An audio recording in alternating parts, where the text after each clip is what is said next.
Theodore Winters had forgotten what silence felt like. His world hummed with notifications, stock alerts, and the constant buzz of success. At 34, he had built 3 companies, sold 2, and now ran the most innovative software firm in Seattle. Money flowed like water. Recognition came easily. But something inside him remained hollow. That Tuesday afternoon changed everything. Theodore was cutting through Pioneer Square, heading to yet another investor meeting, when music drifted through the autumn air. Piano notes, delicate and haunting, stopped him mid-stride. His briefcase slipped from his fingers. The melody belonged to someone from another lifetime. Claire Montgomery had created it when they were 17, sitting under oak trees in their small hometown of Millbrook. She called it Waiting for Tomorrow. Every note carried her hope, her dreams, her love for him. Theodore's heart hammered against his ribs. He followed the sound like a man possessed, weaving through afternoon crowds. Near the old theater district, he spotted a street piano, one of those community art projects the city had scattered around downtown. A woman sat at the keys, her back to him. Worn denim jacket, faded jeans with patches, canvas shoes held together with tape. Her dark hair hung in a simple ponytail, streaked with early gray though she looked young. Her fingers moved across the keys with practiced grace, telling a story only she understood. Theodore moved closer, each step feeling like walking through deep water. The woman's posture, the slight tilt of her head when she reached for higher notes, the way her shoulders swayed with the rhythm, everything screamed familiar. His voice cracked when he spoke. "Claire?" The woman who ran, the music stopped instantly. The woman's hands froze above the keys, fingers trembling in midair. She turned her head slightly, not enough to see him fully, just enough to hear him better. "Claire Montgomery. It's Theodore." "Theodore Winters." She stood so fast the piano bench scraped against concrete. When she finally looked at him, Theodore saw everything in her eyes. Recognition, terror, pain so deep it made his chest ache. "No." Her voice sounded like broken glass. "You're not real." "Claire, I've been looking for you. For 17 years I've been—" She backed away, shaking her head violently.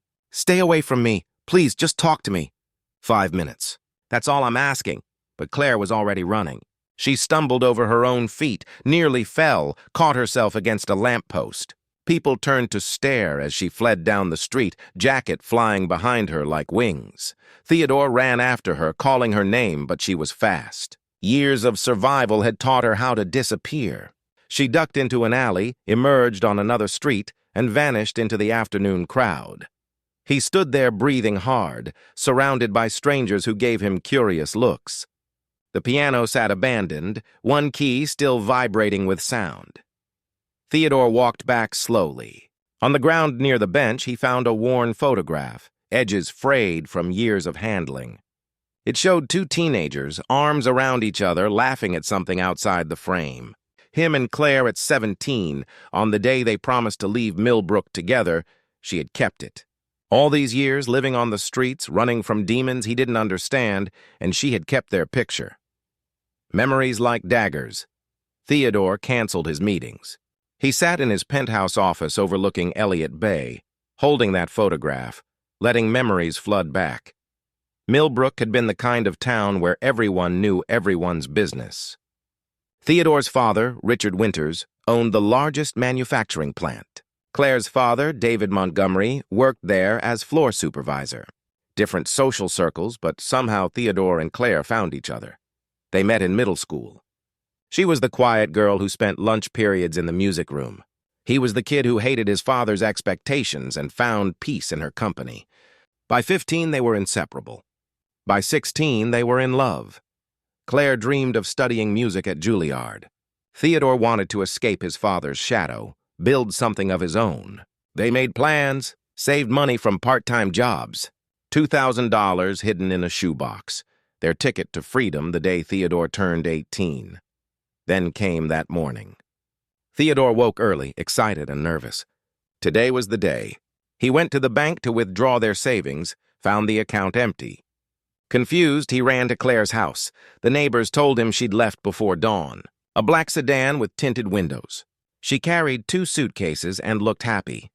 Mrs. Patterson from next door handed him an envelope. The letter inside destroyed him. Claire's handwriting explained she'd met someone else, someone who could give her the life she deserved. She'd taken the money because she needed it more than he did. She asked him not to look for her. Theodore had believed it. Every word. He'd felt betrayed, used, foolish for thinking a factory supervisor's daughter actually loved him. He threw himself into college, then business, building walls around his heart so thick nothing could penetrate them. Now, 17 years later, he'd seen the fear in her eyes. That wasn't the look of someone who'd betrayed him. That was the look of someone who'd been running from something terrible. The investigation begins. Theodore made a phone call. "Jacob, I need your help." Jacob Torres had been Theodore's college roommate before becoming Seattle's best private investigator.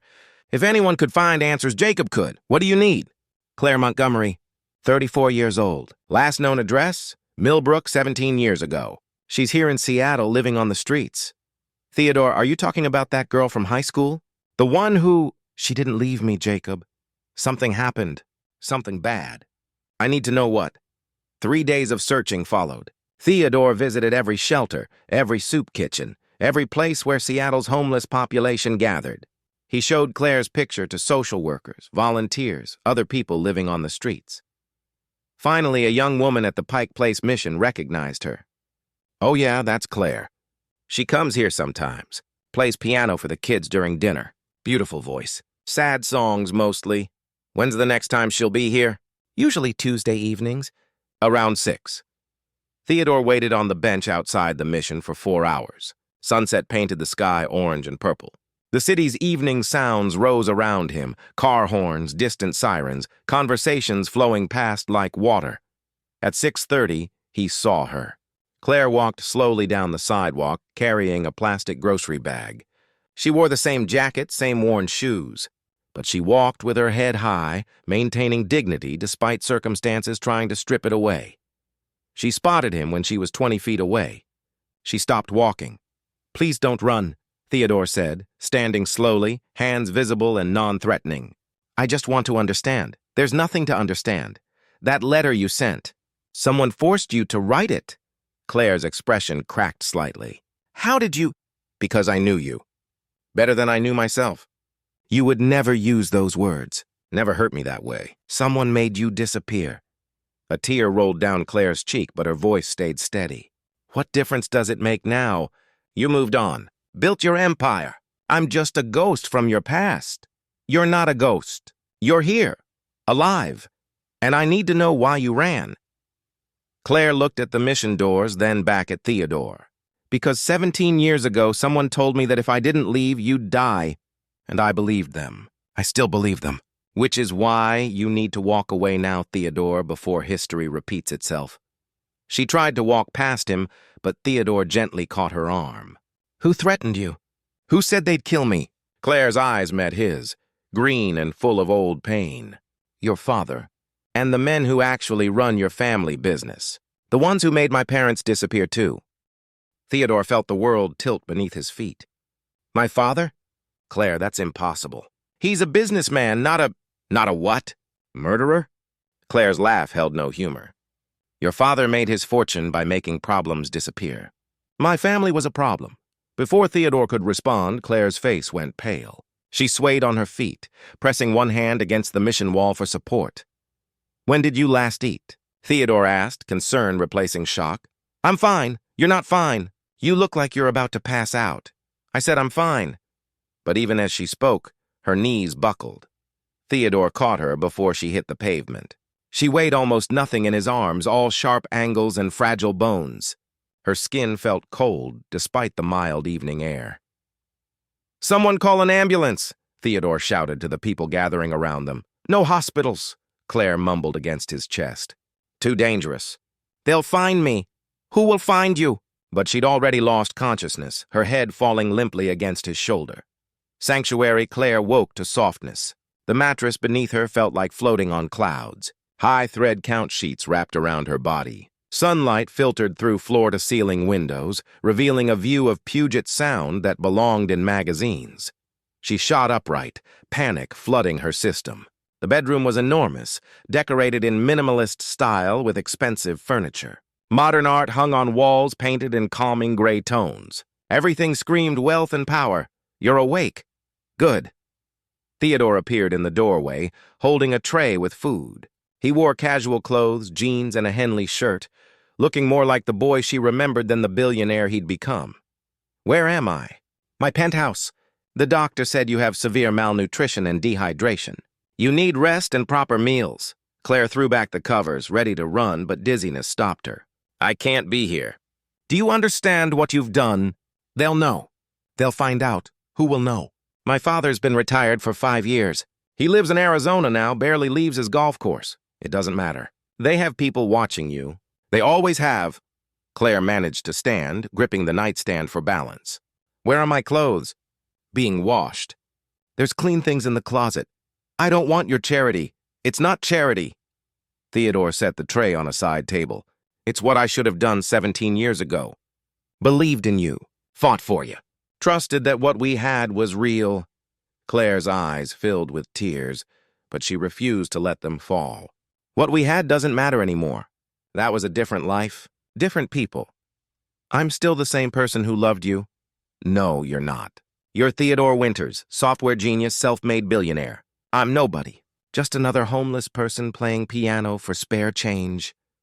Theodore crossed the room slowly, giving her space to retreat if she wanted.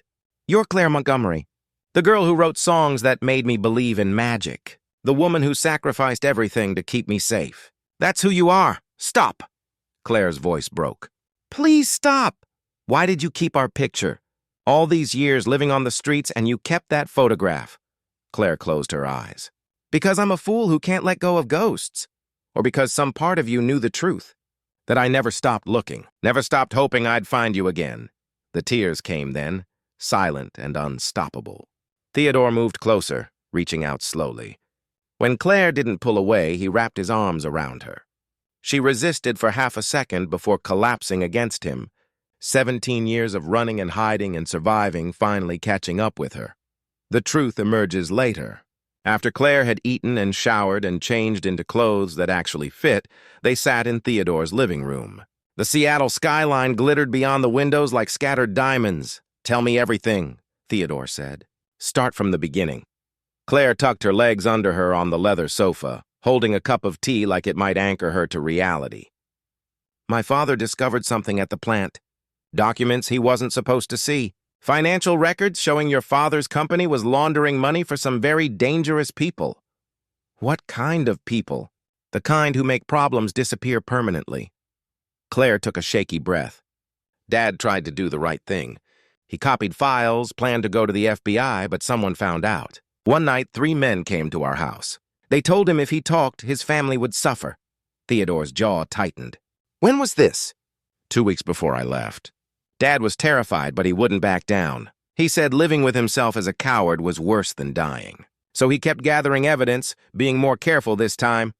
And then your father invited me to his office. Just me, alone. He was very polite, very calm. He showed me surveillance photos of you, walking to school, at your part-time job, in your bedroom, sleeping. Claire's hands trembled around the teacup. He said accidents happen to young men all the time. Car crashes. Random violence, terrible tragedies that destroy families. Theodore stood abruptly, pacing to the windows. He threatened to kill me. He said if I truly loved you, I'd do whatever necessary to protect you. That meant leaving town, cutting all contact, never speaking about what my father discovered. Claire's voice dropped to a whisper. He gave me $5,000 and 3 hours to disappear. I wrote that letter because he was watching. His men drove me to the bus station and watched me get on a bus to Portland. The money. You didn't take our savings. I would never. Your father emptied that account himself, made it look like I stole from you. He wanted you to hate me, to never come looking. Claire set down her tea before she dropped it. I went to Portland, but I was so scared. I kept seeing those photographs of you sleeping. I knew your father was capable of anything. What about your parents? Claire's face crumpled. 3 days after I left, there was a fire. Official report said it started in the kitchen, faulty wiring. But I know better.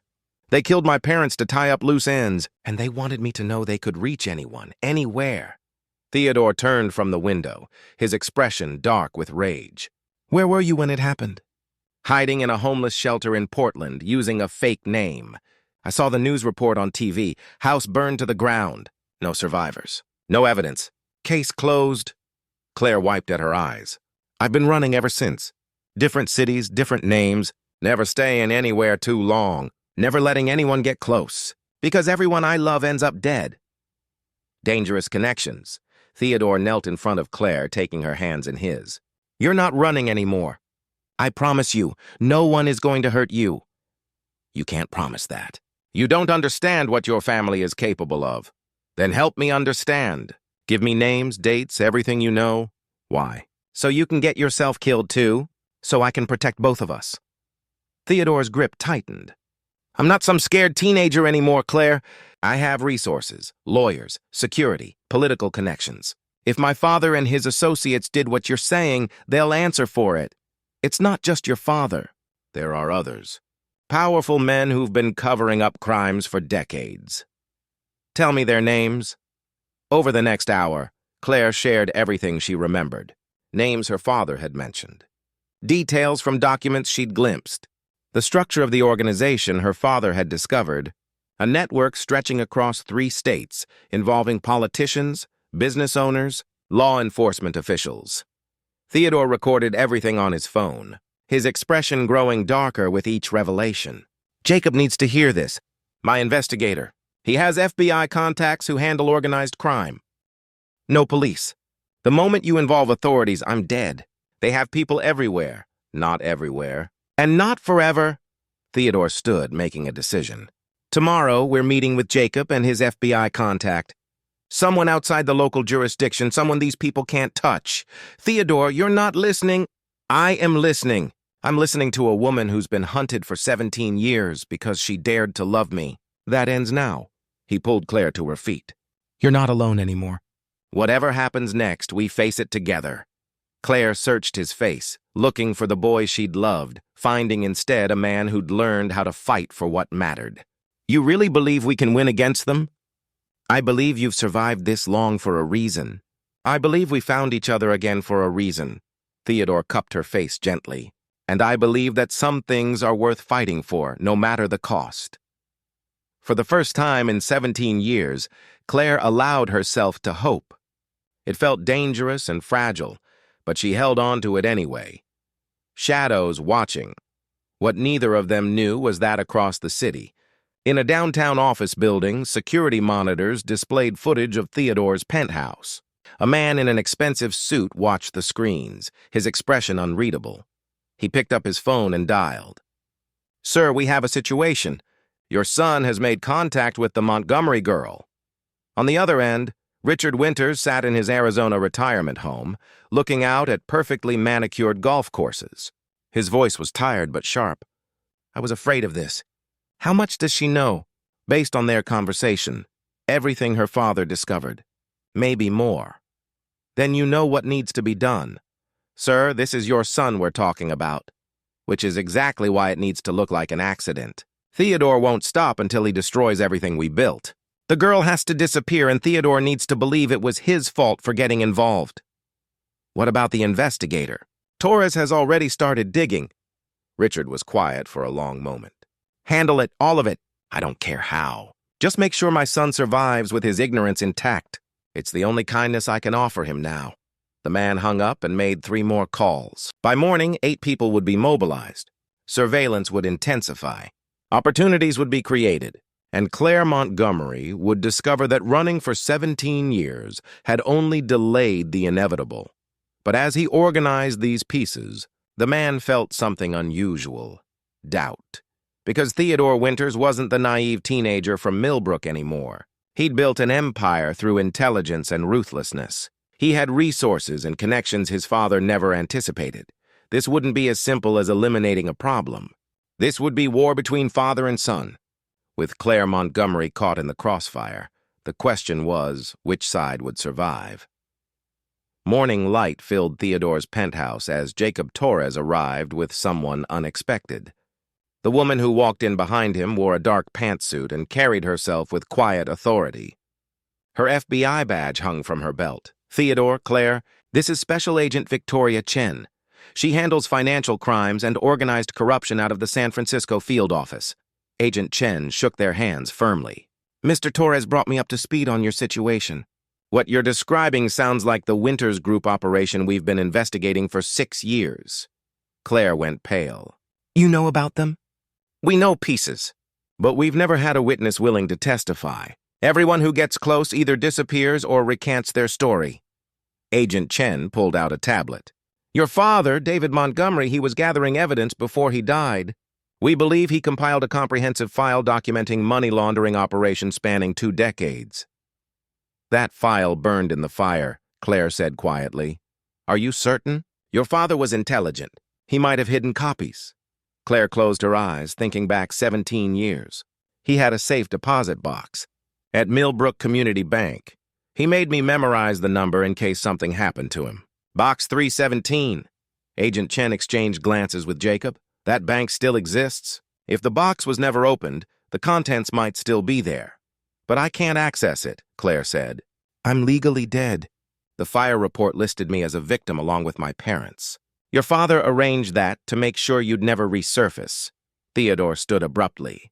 Then we make you legally alive again. Death certificate can be challenged with proof of identity. That takes time, Agent Chen cautioned. Weeks, maybe months. And the moment Claire surfaces officially, everyone involved will know. So what do? Claire asked. We move fast and careful. Agent Chen leaned forward. Claire, you'll need to give a full deposition. Everything you know. Everything your father told you. Meanwhile, we obtain a warrant for that safe deposit box based on your testimony. If your father's evidence is there, we can move against the entire organization. And if they come after us first? Theodore asked. That's where I come in, Jacob said. I've got a safe house outside the city. Off the grid, no connection to either of you. Claire stays there until this is over.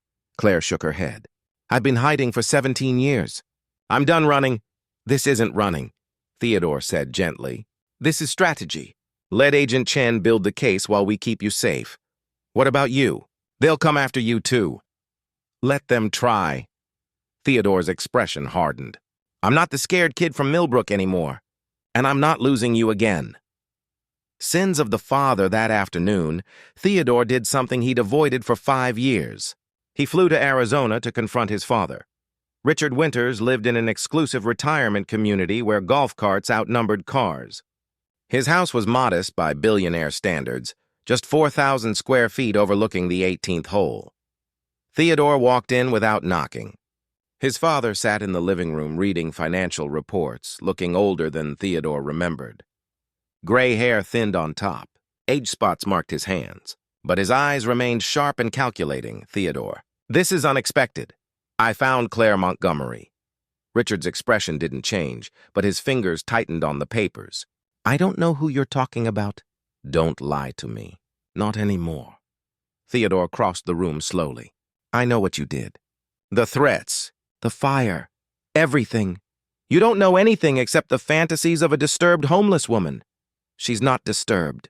She's traumatized from 17 years of running from the people you sent after her. Richard set down his papers carefully. Even if any of this were true, what would you do about it? Destroy your own father? Tear down the company that paid for your education, your opportunities? That company was built on blood money. That company gave you everything you have. Your venture capital came from Winters Group Investments. Your first clients were my contacts. You think you're self-made? Richard laughed bitterly. You're the product of everything you claim to hate. Theodore felt sick. You're saying my success is tied to your crimes? I'm saying you can't untangle yourself without destroying everything you've built. And for what? A girl who was always wrong for you? She was never wrong for me. You just couldn't control her like you control everything else. Richard stood, moving to the window. David Montgomery was going to destroy legitimate businesses along with the corrupt ones. Hundreds of people would have lost jobs, families ruined. I made a difficult choice to protect the greater good. You murdered innocent people. I protected our family and our legacy. That's what fathers do. Theodore stared at this man who'd raised him, searching for something familiar, finding only a stranger. I'm testifying against you. The FBI has enough for warrants. They're opening David Montgomery's safe deposit box. Whatever evidence he collected will bury everyone involved. Richard turned, his face emotionless. Then you've killed Claire Montgomery yourself. The moment you involve federal authorities, my associates will eliminate her before she can testify. They have resources you can't imagine. Agent Chen has Claire in protective custody. There is no custody secure enough. They've eliminated witnesses from federal prisons, Theodore. A safe house means nothing. Richard moved closer. But I can offer you another option. Walk away. Take Claire somewhere far from here. I'll ensure my associates leave you both alone. You get your happy ending, and we avoid mutually assured destruction. Why would they agree to that? Because I still have leverage. Documents, recordings, evidence of their operations. If I go down, I take everyone with me. They'll accept Claire's silence in exchange for mine. Theodore studied his father's face. You're offering me the same deal you gave her 17 years ago. Disappear and stay quiet. I'm offering you life. Take it or watch her die trying to be a hero. The trapped Theodore returned to Seattle, torn between duty and love. Agent Chen listened to his father's offer with a grim expression. It's a trap, she said flatly. The moment you agree, they'll kill you both anyway. Loose ends. But if we proceed with prosecution, they'll kill Claire before trial. We can protect her. Can you? Theodore gestured around the FBI field office. My father said they've eliminated people from federal prisons. How can you guarantee her safety? Agent Chen had no answer. Claire spoke for the first time since Theodore returned.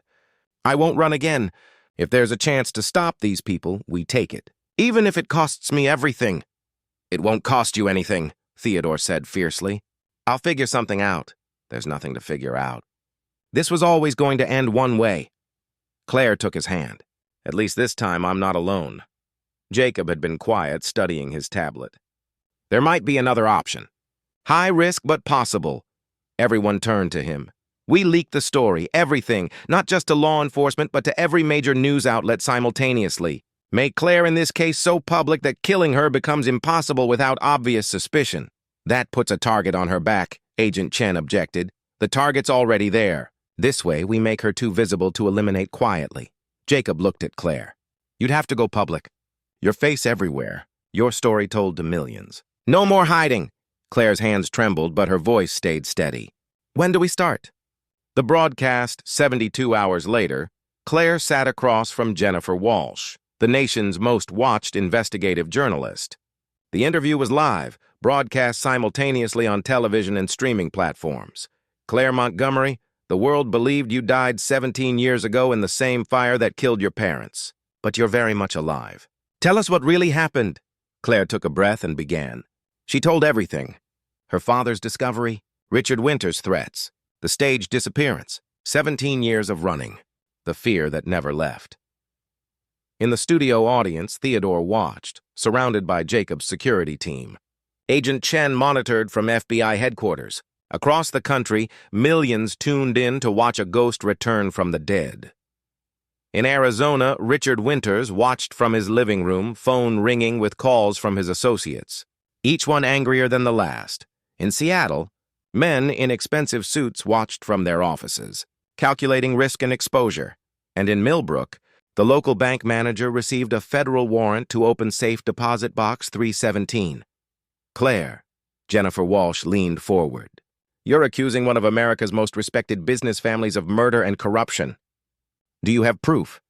My father documented everything before he died. That evidence is being recovered as we speak. Claire looked directly into the camera. And I'm not afraid anymore. Do whatever you're planning. Kill me on live television if you want, but the truth is already out. You've lost. The interview continued for another 30 minutes. By the time it ended, social media exploded. Claire's story trended worldwide. News organizations mobilized investigative teams. Congressional representatives called for inquiries. Theodore met Claire as she left the studio, pulling her into his arms. You were incredible. I was terrified. You didn't show it. He held her tighter. It's over. You're free. Not yet. The trial still has to happen. It will. Agent Chen called during the broadcast. They opened the safe deposit box. Your father's evidence is comprehensive. Financial records, photographs, recorded conversations. Everything needed to prosecute. Claire sagged with relief. He did it. He actually protected us from beyond the grave. He protected you because he loved you, just like I do. Claire pulled back to look at Theodore's face. What did you say? I love you. I loved you 17 years ago. I loved you every day you were gone. And I'll love you for whatever comes next. Tears streamed down Claire's face, but for the first time in years, they were happy tears. I love you too. I never stopped, even when I tried to. They kissed there in the television studio hallway, surrounded by security and chaos, finally free to choose each other. New beginning. 6 months later, Theodore and Claire stood on the beach in Oregon, watching sunset paint the Pacific Ocean gold and crimson. The trial had concluded. Richard Winters and 17 associates received prison sentences ranging from 15 years to life. The Winters group dissolved, assets seized by the government. Theodore lost his inheritance but kept what he'd built himself. More importantly, he kept Claire. Do you ever regret it? Claire asked, leaning against him. Everything you lost because of me? I didn't lose anything that mattered. And I gained everything I actually needed. Spoken like a man who's never been poor. Theodore laughed. Fair point. But I'm serious. None of that money was really mine anyway. It was built on suffering. I'd rather start over with clean hands. So what now? You're Theodore Winters, disgraced billionaire. I'm Claire Montgomery, formerly dead homeless person. Where do we go from here? Anywhere we want. That was always the plan, remember? We were supposed to leave Millbrook together, see the world, build something real. We were kids making impossible promises. Then let's make possible ones now. Theodore turned to face her fully. Marry me, Claire.